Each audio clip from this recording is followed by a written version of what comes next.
Važno je, da intenzivno vstopimo v korak s časom in sedaj po vseh teh obdobjih, 2 letih, pravzaprav zaključimo fazo ozaveščanja gospodarskih subjektov v digitalizaciji in naredimo konkretne korake naprej.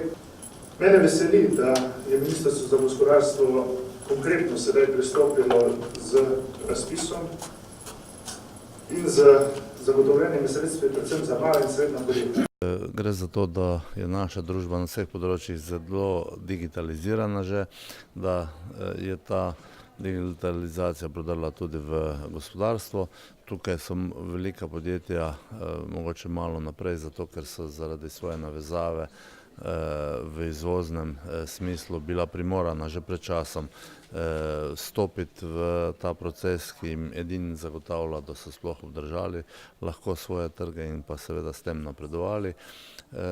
Tudi na področju malih in srednjih podjetij se z mojega ali pa z našega zornega kota ocenjuje velik napredek. Na koncu koncev Slovenija zaseda 17. mesto znotraj evropskih držav na tem področju in tak posvet bo nedvomno prispeval k temu, da se bo to razmišljanje o potrebnosti korakov na tem področju samo še utrdilo. Znotraj tega smo na našem ministrstvu pripravili razpis za podporo malim in srednjim podjetjem za področje digitalizacije.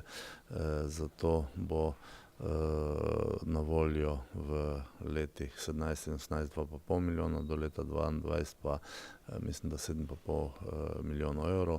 Nameravamo podpreti v teh 2 letih 85 oziroma 82 podjetij, v nadaljevanju pa potem do 250. Znotraj tega javnega razpisa je 6 ukrepov. To je elektronska izmenjava med partnerji, digitalizacija nastopov na sejmih, spletne strani za tuje trge, e-trgovine, izdelava produktno-prodajnega videa in krepitev kompetenc usposabljanja.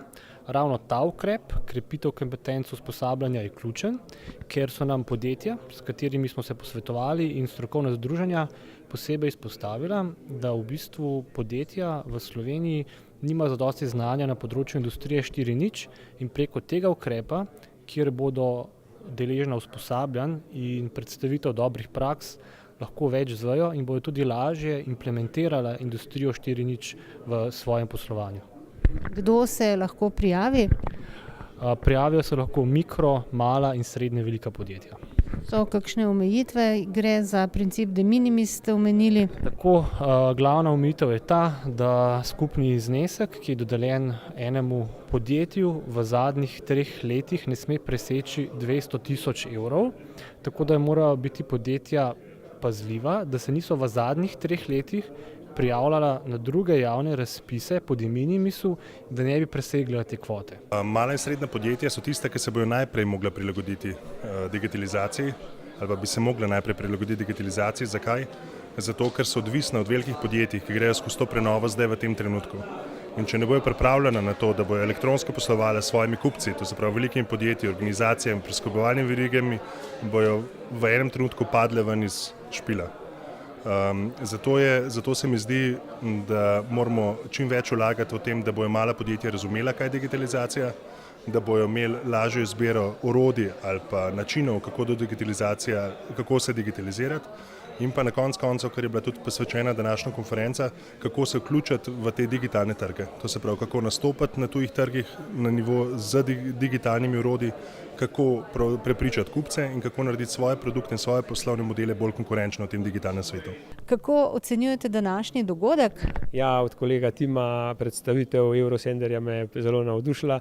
Seveda pa so vsi podatki, ki grejo v smer spodbujevanja digitalizacije v uvodnem delu posveta, je pa to, kako spodbujati v podjetjih digitalizacijo, tako da želim, da čim več podjetij pridobi te sredstva in da s tem učinkovitost podjetja povečajo.